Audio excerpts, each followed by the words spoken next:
In this episode of Road to Networks, the fire and smoke cause our drone to crash, and now we have even a shorter time limit to film the most crucial scene we need in the movie before the sailboat takes off to beat the fire.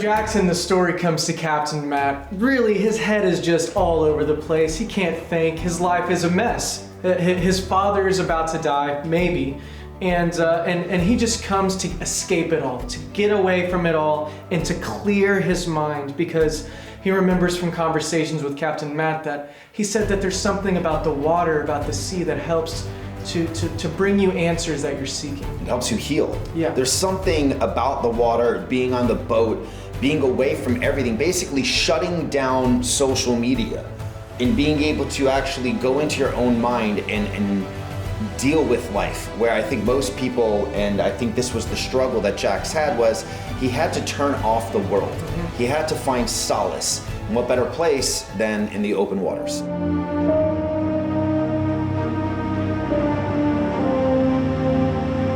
One of the challenges that we had is that I wanted to finish the scene with a drone shot, just leaving the pier, letting people know that their adventure was about to begin. But the problem is one of the operators was flying the drone since I had to be in it, and I usually fly the drone. All you had to do, I set everything up, was just take this drone back. But I swear to God, within a foot into this cloud of fire, that drone just decided to take off. We had no idea why, how to control it, but thankfully we were able to get that drone back, because that was day one we almost lost the drone already. We have a quest. You're killing me. I love it. The last bit of the dock scene where the drone pulled out, Matt and I are huge fans of Lord of the Rings, and we thought it would be funny to continually make references to Lord of the Rings through this.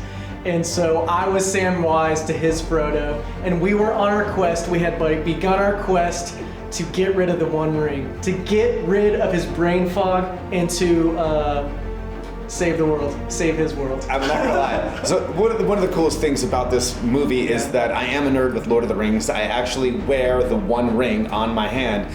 So throwing in the references on the dock to the Samwise, to the Frodo, and I love that reference of I needed to get rid of the burden that I was carrying, and that was the fear of my dad, and answering the question that he left me with. So to me, this opening scene was very emotional, but at the same time, I love that we connected it back to Lord of the Rings, because we really were on a journey. We had no idea in the next 3 days, these guys have never been on a sailboat, how we were gonna pull it off after this first scene, but we did capture this first scene. It was pretty good, and we didn't lose the drone. Didn't lose the drone. God. I remember being out here on the boat with you and what we did. I mean, that's why I came back out here.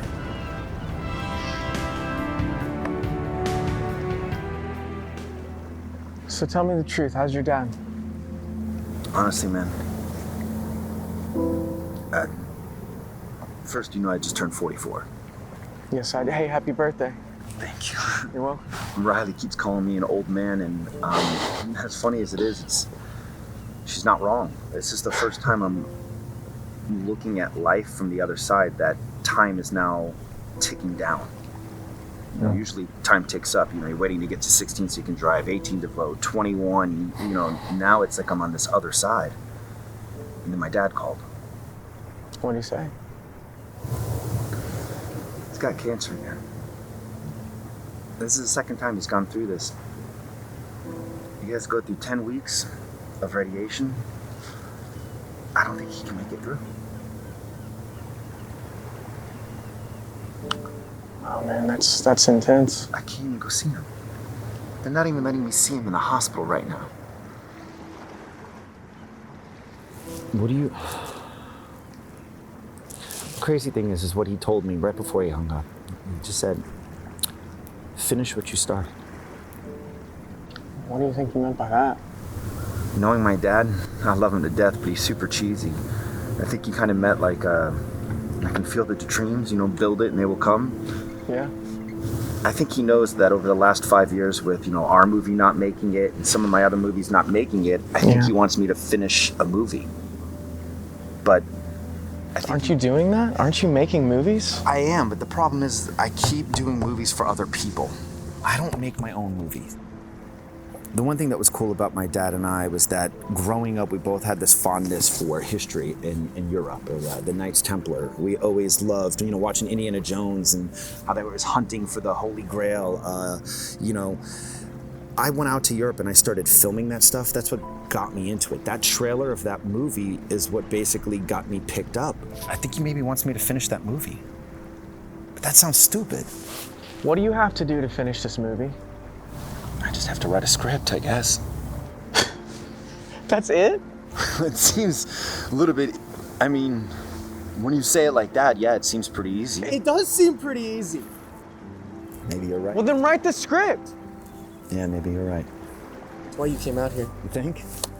We're on a quest. You're Frodo and I'm your Samwise. All right. That's bold. A quest. Yes. We have a quest. You're killing me. I love it.